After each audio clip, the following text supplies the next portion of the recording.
episode 1 ទឹកជ្រលក់គួយឥឡូវខ្ញុំភ្លក់សាម៉ុនមុនគេដោយសារខ្ញុំចូលចិត្តសាម៉ុនអញ្ចឹងយើងយកសាម៉ុនមកជ្រលក់ទឹកជ្រលក់យើងមានជីបន្ថែមយើងមានខ្ទឹមលីងថែមមកហើយខ្ញុំចង់ឲ្យយើងដិតខ្លាំងខ្ញុំដាក់ទឹកជ្រលក់ថែមហើយដាក់ចូលមាត់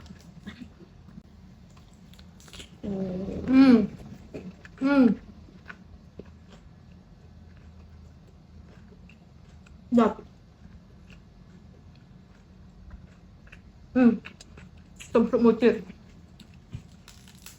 để hình chuột mọt để là toàn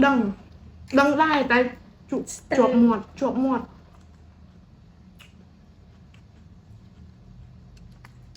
như bạn xà món bị đóng bay đông chí tầm phố bọt hói chỉ lụa tiết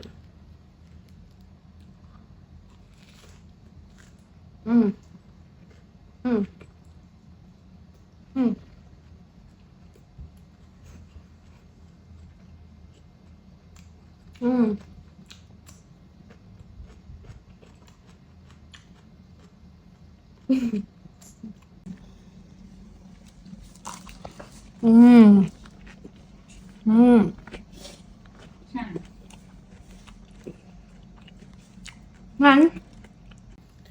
chăng nhiều màu lụa sạch con đỏ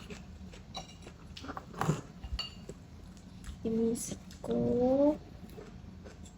ini lúa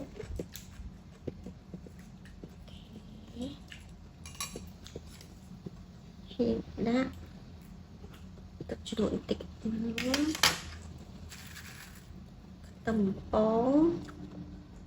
bọt để ăn mát nữa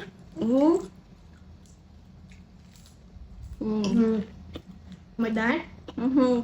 ai tham gia giót mình bột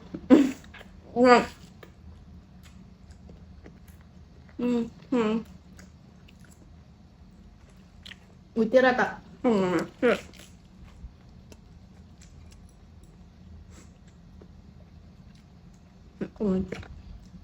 mẹ làm hay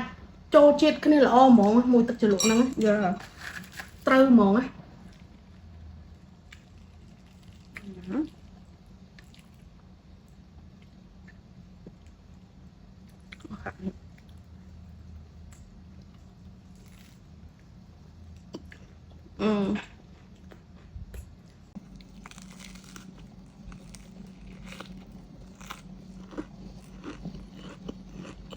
ស្រួយណាស់សាឡាត់ហ្នឹង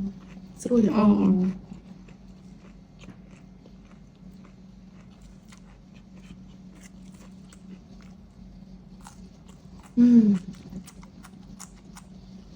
មានសង្កេតមើលកាមេរ៉ាមែនយើងលេបទឹកមាត់រហូតឮថាអត់តញ៉ាំបាយតោះឥឡូវយើងភ្លក់ប៉ុណ្ណឹងសិន